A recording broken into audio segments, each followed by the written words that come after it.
Sosok Karni Ilyas sering jadi buah bibir masyarakat, terutama saat wartawan senior ini membawakan acara Indonesia Lawyers Club atau yang disebut ILC. Perjalanan Karni Ilyas merintis karir kewartawanan sangat panjang. Mulai berkarir di Harian Suara Karya 1972, kemudian pindah ke berbagai media cetak dan elektronik. Bahkan hingga kini, pasca ILC berhenti, Karni Ilyas masih membawa semangat jurnalisnya dengan membangun channel YouTube dengan konten wawancara bersama tokoh-tokoh penting Republik Indonesia. Ditarik ke belakang, tarikan nafas Karni Ilyas memang tarikan nafas jurnalis.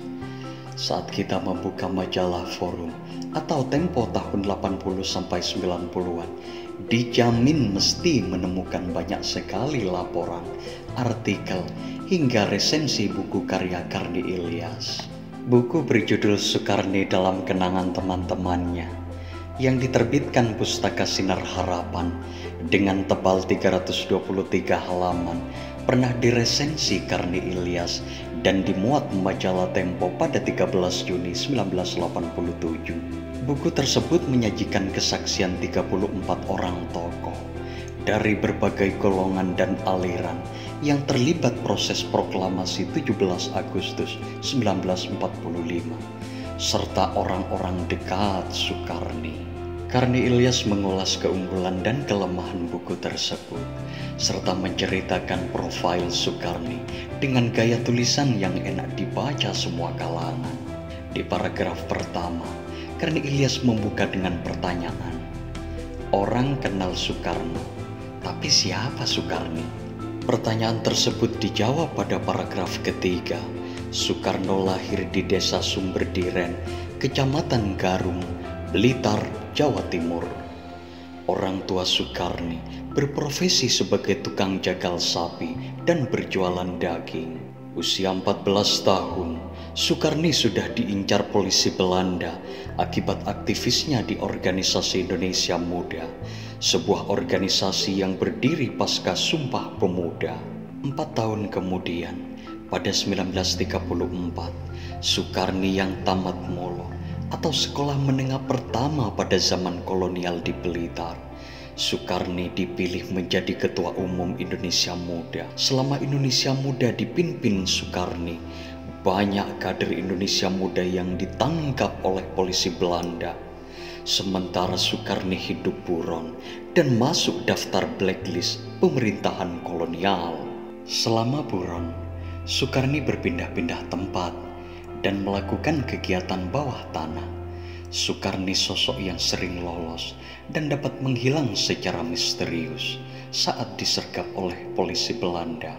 Menurut Ruslan Abdul Ghani, konon Sukarni bagai belut, tiba-tiba muncul di berbagai tempat, kemudian menghilang lagi. Istilah bagai belut tersebut memang sangat pas untuk mengelabui polisi Belanda. Sukarni sampai menyamar sebagai wanita, penjual soto, hingga pedagang kaki lima.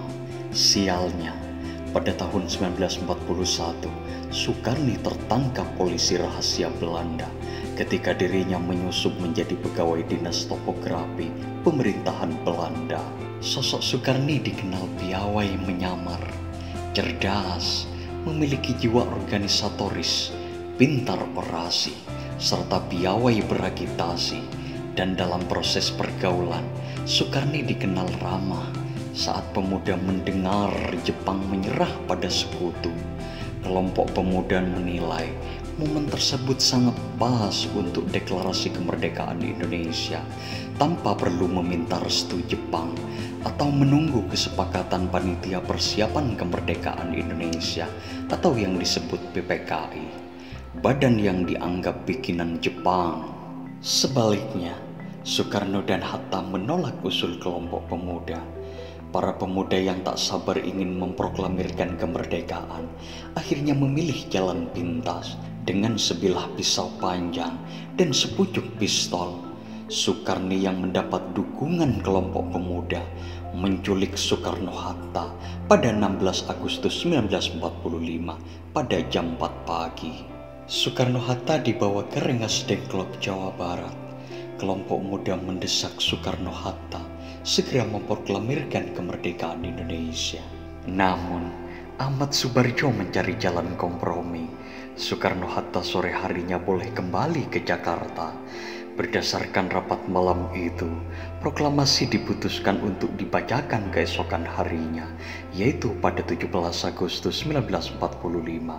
Rekan-rekan Soekarni dalam buku tersebut mengenang jasa Soekarni. Ada yang menulis, Soekarni telah menyelamatkan kemerdekaan Indonesia dari hadiah Jepang. Bahkan ada yang berpendapat bahwa kalau bukan karena Soekarni yang belakangan mendirikan Partai Murba bersama Tan Malaka, kemerdekaan kita bukan 17 Agustus 45. Sumber majalah Tempo, 13 Juni 1987.